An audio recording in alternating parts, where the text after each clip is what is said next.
A lot of students love to shout from the rooftops, "My teacher is so bad! It's not my fault I'm not doing well, I just have a bad teacher." And whenever I would hear that as a tutor, I'd be like, well, until I know the student, their personality, and their work ethic, there's no way for me to know if that statement is 100% true, 100% false, or somewhere in between. Some students will have everything they need to succeed handed to them on a platter, will get 10,000 fair warnings and helpful tips, have a teacher who's honestly pretty easy, and they will still say the teacher was terrible and there was nothing they could do to get a better grade. On the other hand, some students will have an insanely bad teacher who makes it impossible to learn the material unless you just learn all of it without them outside of class, and even if you do all of that, their tests will be so vague and outdated that it's almost impossible to get an A, and those students won't have stopped once in the semester to think that it's the teacher's fault. I want to say that most people are in the middle of those two poles, but actually maybe 25% are in the always blame the teacher team, 25% are part of the never blame the teacher team, and then maybe half of the students are somewhere in the middle. And of course, it's impossible to figure out which student you are because for the most part, everyone kind of thinks they're being fair and accurate all the time. Just check any internet comment.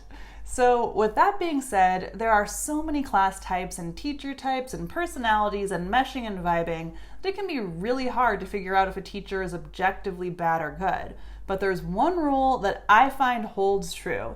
This rule won't tell you if a teacher is definitely good, but it will tell you if a teacher is definitely bad. And that's if they don't provide any practice tests. Also, I made this video solely because I have an axe to grind with teachers that do this, and hopefully maybe it will reach one teacher who sees the error of their ways, but either way I get to bitch, and that's mostly what I care about. So, if you don't provide any practice tests, and this is true for any subject with tests, but especially math and science, you are a bad teacher. Furthermore, I believe that you fundamentally don't understand what teaching is, how people learn, or just don't care about how to serve students the classroom experience they deserve. Also, the only reason people don't provide practice tests is because they're lazy. That's literally it. If any teacher tries to come at you with any other reason, no, it's because they're lazy.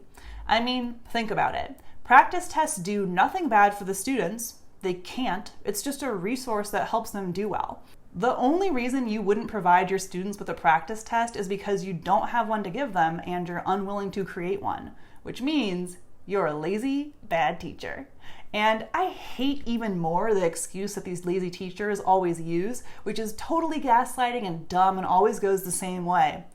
If you really understood the material, you wouldn't need a practice test. Boo! Boo! Doesn't pass the sniff test.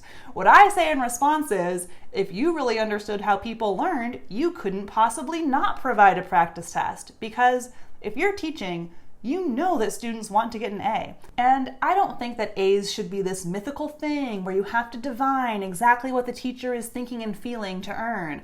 I think your class should be a place where students come to learn a specific subject, you give tests at an appropriate difficulty level, and anyone whose average is above 90 at the end of the semester should get an A. So that's the first thing. And that's also why I hated English and history, because I always felt like most of those teachers were just testing to see if you could gargle up and repeat what they loved or hated about the subject. It didn't really feel neutral or like they were just trying to teach. So many times there was this personal agenda where they were trying to teach us why they ended up liking the subject, which is completely worthless. Like, I'm not here so that you can force me to give a fuck about your favorite author, random English teacher I was assigned. Anyway, when I was teaching chemistry, my goal was to teach chemistry in the best way I could think of with tests that were at a fair difficulty level, and it wasn't what I liked about chemistry or what I thought was cool. It was about what do students need to learn so that they're best prepared for the next chemistry class they take. So with this goal in mind, I think the next step is understanding two fundamental parts about teaching. One, subjects are vast.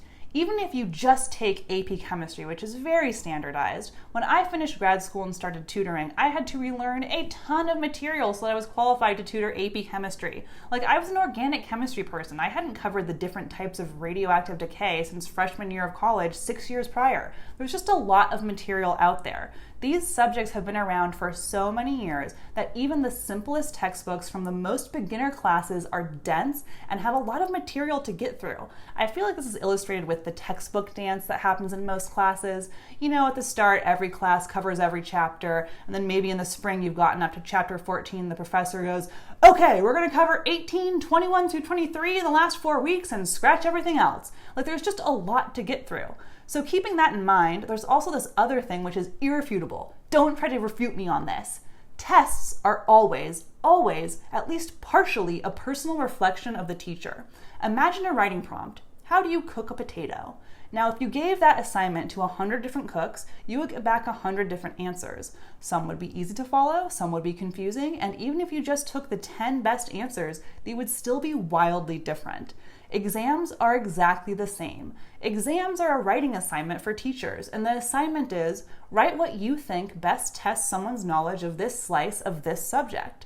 Because teachers are different people, their ideas of what fulfills this requirement will always be different. Some teachers like long responses, some like multiple choice, some tests are exactly like the notes, some are clearly the tests that the textbook provides. And because of this, study strategies and areas of understanding vary greatly. If you have a multiple choice test, your studying is going to be completely different than a test where you have to just solve a couple long problems where showing your work gets you all of your points. And if you don't understand this and you're a teacher, that's not good. In every course I've ever taken, the first exam is really half about the content, half about learning what the teacher likes to test. Before you've taken one of their exams, you just don't know what kind of time pressure there's going to be, what type of memorizing the teacher values, or if that one time they said, this is the topic my PhD was in, means that there's going to be like 6 questions on the exam about it, even though it's barely relevant to the course. That happens a lot, like a lot. And even with the practice tests, the first exam still has to be spent learning all this stuff. There's no replacement for actually sitting down with that first test and learning what doing well in this course will really take. Plus, even with practice tests, there's no way to know how the teacher will grade until you get back your first exam. Are they generous with partial credit? Will they give you full credit if you've missed a couple of minor details? Would it have made more sense to do more memorizing? No matter how you cut it, that first test is going to be a get to know the teacher's testing style test, and that automatically means students are going to have a tougher time. And it's not like you're going to be able to take exam 1 as a warm-up and then just work on getting an A during the rest of the exams.